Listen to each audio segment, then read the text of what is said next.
Hi friends, ನಮ್ಮ ಮನೇಲಿ boiler ಕೋಳಿ ಕಟ್ ಮಾಡಿಸ್ಕೊಂಬಂದಿದ್ರು. ಅದರಲ್ಲಿ ನಾನು ಸ್ವಲ್ಪ ಚಿಕನ್ ಚಾಪ್ಸು ಮತ್ತು ಚಿಕನ್ ಕಬಾಬ್ ಮಾಡ್ಕೊತಾ ಇದ್ದೀನಿ. ಕಬಾಬಿಗೆ ನಾನು ಕಲಿಸ್ಕೊತಾ ಇದ್ದೀನಿ.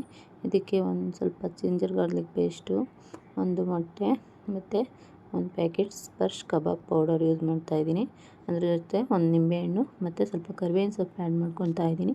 ಕರಿಬೇವಿನ ಸೊಪ್ಪು ಏನಕ್ಕೆ ಅಂದರೆ ನನ್ನ ಮಗ ಬೆಳ್ಳುಳ್ಳಿ ಕಬಾಬ್ ಮಾಡು ಅಂತಿದ್ದ, ಅದಕ್ಕೋಸ್ಕರ ಸ್ವಲ್ಪ ಟೇಸ್ಟ್ ಬರಲಿ ಅಂತ ಕರಿಬೇವಿನ ಸೊಪ್ಪು ಆ್ಯಡ್ ಮಾಡ್ಕೊತಾ ಇದ್ದೀನಿ.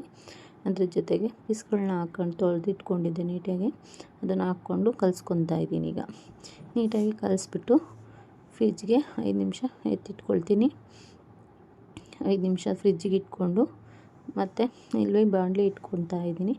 ಬಾಣಲಿ ಇಟ್ಕೊಂಡು ಎಣ್ಣೆ ಬಿಟ್ಕೊಬೇಕು. ಎಣ್ಣೆ ಬಿಟ್ಕೊಂಡಾದ್ಮೇಲೆ ಎಣ್ಣೆ ಕಾಯೋ ಅಷ್ಟರಲ್ಲಿ ಸ್ವಲ್ಪ ನಾನು ಚಾಪ್ಸಿಗೆ ರುಬ್ಬಿದ್ದಂಥ ಪೇಸ್ಟಲ್ಲಿ ಸ್ವಲ್ಪ ಇದಕ್ಕೆ ಹಾಕ್ಕೊತಾ ಇದ್ದೀನಿ.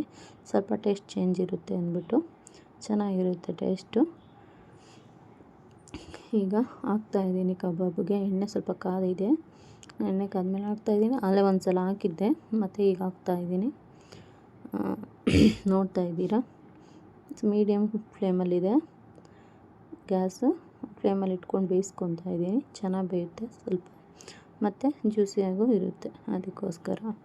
ಮತ್ತು ಲೆಗ್ ಪೀಸ್ನ ನನ್ನ ಮಕ್ಕಳಿಗೆ ಈ ಥರ ಬೇಯಿಸ್ಕೊಂಡು ಹಾಫ್ ಬಾಯ್ಲ್ ಮಾಡ್ಕೊತೀನಿ. ಫಸ್ಟು ಹಾಫ್ ಬಾಯ್ಲ್ ಮಾಡಿ ಮತ್ತು ನಾನು ಗ್ಯಾಸಲ್ಲಿ ಸುಟ್ಕೊತೀನಿ. ಗ್ಯಾಸಲ್ಲಿ ಸುಟ್ಟು ಕೊಟ್ಟರೆ ಸ್ವಲ್ಪ ತಂದೂರಿ ಟೇಸ್ಟ್ ಕೊಡುತ್ತೆ, ಅದಕ್ಕೋಸ್ಕರ ಅವ್ರಿಗೆ ಆ ಥರ ಮಾಡಿಕೊಡ್ತೀನಿ.